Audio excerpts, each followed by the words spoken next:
The Hashimoto files on time. Time is a parameter of the realm of the seeming. We also call that the avatar realm or the avatar realms.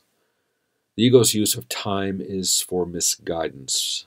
Please recall that the ego is the default identity program that comes with the avatars, at least initially, because the ego program itself is the belief that something can happen to you without your consent. So initially, upon instantiation, you immediately take on the belief that you are actually separated, individuated, and needing your own senses to figure out what your environment's about. But the ego is a choice, not a fact.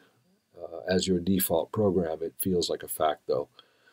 Choices only exist in the realm of the seeming.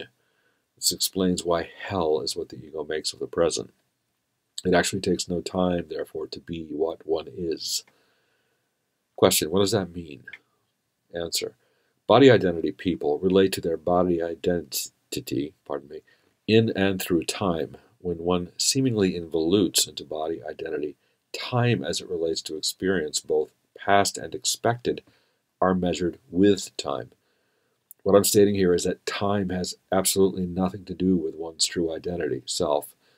It is therefore irrational to, for example, grade one's seeming awareness, progress, personal growth via a timeline. Example: when I was young, I experienced X. Then when I was older and wiser, I experienced Y. This phrasing pattern, which is quite common when people recite their ideas of personal growth stories, actually has nothing to do with either self or personal growth. It essentially boomerangs and limits the believer into an irreconcilable spiral, similar to an eddy in the current. Being wholly perfect, the self one is need neither grow nor change. It is only in the realm of seeming where time seems both a parameter in and a perimeter to one's self-awareness. Question: so why use time as either a measure or anchor of identity? Answer: if one's goal is to keep the present out of awareness, time is a handy tool. Question: so what do I do with time? Answer: there's nothing to do. Simply understand that the self is not bound or limited by it. It is the binder of the self-concept, not the self.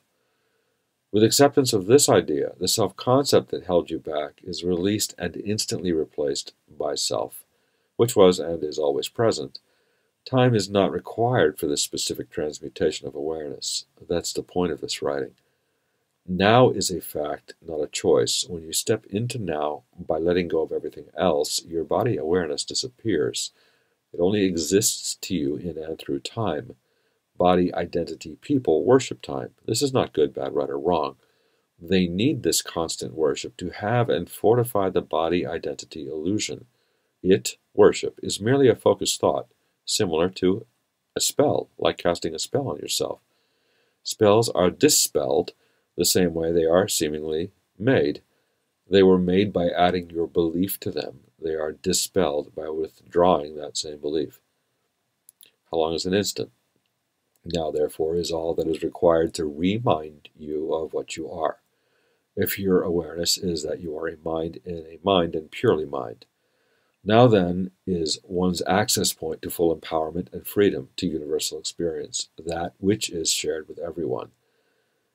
Question: could you please remind me of the meaning of the realm of the seeming?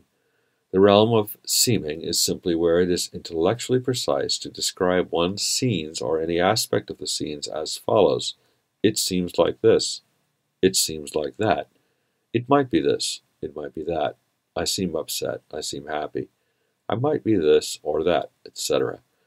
The terms seem and might are entirely appropriate and accurate when describing one's subjective reality. Self is not of the realm of seeming. Self can involute into a body identity, an avatar, but that does not actually alter one's true identity.